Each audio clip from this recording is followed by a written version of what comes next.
বসন্তের হাওয়ায় এখন পাহাড় জুড়ে শুধু রাজনীতির উত্তাপ। আগামী 12ই এপ্রিল অনুষ্ঠিত হতে চলেছে পাহাড়ের ভাগ্য নির্ধারণী নির্বাচন। দিনক্ষণ যত এগিয়ে আসছে ততই চড়ছে পাহাড়ের পারদ। রাজপথ থেকে অলিপথ সবই এখন রাজনৈতিক দলগুলির পতাকা, ফেস্টুন আর পোস্টারে ছেয়ে গেছে। নির্বাচনী ময়দানে কেউ কাউকে 1 ইঞ্চি জমি ছাড়তে নারাজ।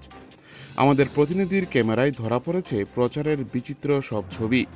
জনসভা আর পথসভাগুলোতে রাজনৈতিক দলগুলো একে অপরের বিরুদ্ধে ব্যর্থতার অভিযোগে সরব হয়েছে।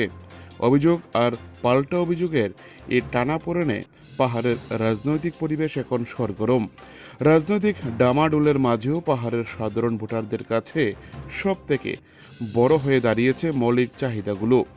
উন্নত রাস্তাঘাট ও যোগাযোগ ব্যবস্থা, পরিস্থিত পানীয় জলের সুব্যবস্থা, উন্নত স্বাস্থ্য পরিষেবা ও আধুনিক শিক্ষা ব্যবস্থা, কর্মসংস্থানের অভাব মেটানো। দিনভর আমাদের প্রতিনিধি ঘুরে দেখলেন কিল্লা, রাজাপুর সহ পাহাড়ের বিভিন্ন নির্বাচনী কেন্দ্রগুলি। সব জায়গাতেই সাজো সাজো রূপ। ভোটারদের মধ্যে উৎসাহ যেমন আছে তেমনই আছে নিখুঁত বিচার বুদ্ধি দিয়ে প্রতিনিধি নির্বাচনের অঙ্গীকার। কে দখল করবে পাহাড়ের সিংহাসন শেষ পর্যন্ত কার দখলে যাবে তা এখন সময়ের অপেক্ষা। নির্বাচনী প্রচারের এই রঙিন সজ্জার আড়ালে সাধারণ মানুষের চাহিদাই শেষ কথা বলবে কিনা তা নির্ধারণ করবেন পাহাড়ের সচেতন ভোটাররা আগামী 12ই এপ্রিল। উদয়পুর থেকে নিজস্ব প্রতিনিধি রিপোর্ট, টিভি 100 বাংলা। আপনারা অনেক দূর থেকে এসেছেন, তো আমি যে প্রশ্ন এটা বলবো, তারা রাজ্য সরকারের একই সঙ্গে ক্ষমতায় আছেন এবং এডিসিতে এই নির্বাচনে তারা ভিন্ন ভিন্ন দাঁড়িয়েছেন।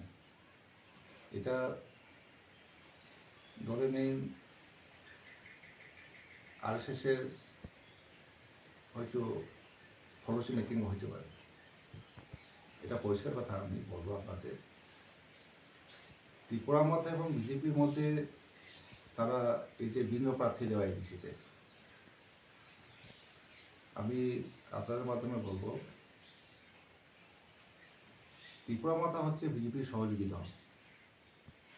এই দলটার কতদিন ত্রিপুরায় অস্তিত্ব থাকবে জানি না, হয়তো কিছুদিন পরে হয়তো বা শেষ হয়ে যেতে পারে, কিন্তু ত্রিপুরা মাতার যে নেতা, বিশেষ করে রাজ পরিবারের যে সদস্য প্রদূত কিশোর দেববর্মা, তার মূল কাজটা হচ্ছে ত্রিপুরা মাতাকে এডিসিতে না শুধু পুরা টিম সহ বিজেপিতে কনভার্ট করানো।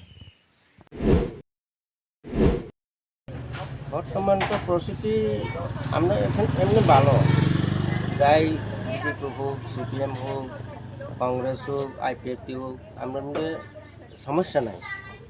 যার পার্টি যার যার ইচ্ছা, যার যার ক্ষমতা, যার যার এটা কোনো কার্য নাই, কিচ্ছু নাই, ভালো আছে আমরা কিল্লার বাবা। বর্তমান সময়ের আমলে, সরকারের আমলে কতটুকু উন্নয়ন হয়েছে আপনাদের এই কিল্লাতে? বর্তমান আমি তো একটু আগে বললাম, সিপিএম আমলের যে কাজ উন্নয়ন হয়েছে এটা মোটামুটি হয়েছে। আমরা রাবার প্ল্যান্টেশন এটাও অনেক মানুষ পাইছি, ঘর পাইছি। বর্তমান সময়ে যে সিপিএম আমলের সময়, কিন্তু বর্তমানে যে এখন বিজেপি আছে, বিজেপির মধ্যে কয়েকজন ঘর পাইছি, মানে আমরা 100 পরিবারের যদি 50 পরিবার মতো পাইছি। আর ল্যাট্রিন পাইছি, যারা পাইছে তারাই পাইছি, ঘর পাইছে তারা। এলাকার শান্তি শৃঙ্খলা ভালো? হ্যাঁ, এমনি শান্তি আছে আমরা। কি নাম আপনার? জয়মানিক জামাতিয়া। এই বাজারটার কি নাম? এই বাজারটা মহন্ত বাজার। স্টাইল আর কমফোর্টের মেলবন্ধন। ড্রাইভ করুন নতুন সিট্রয়েন বাসল্ট। এক্সক্লুসিভ অফার পেতে আসুন আগরতলার চাঁদপুর পান্না মোটরসে। আজই বুক করুন। সিট্রয়েন এখন পান্না মোটরসে। নতুন গাড়ি কেনা থেকে শুরু করে সার্ভিসিং, সব সমাধান এক জায়গায়। আজই ভিজিট করুন আমাদের শোরুমে।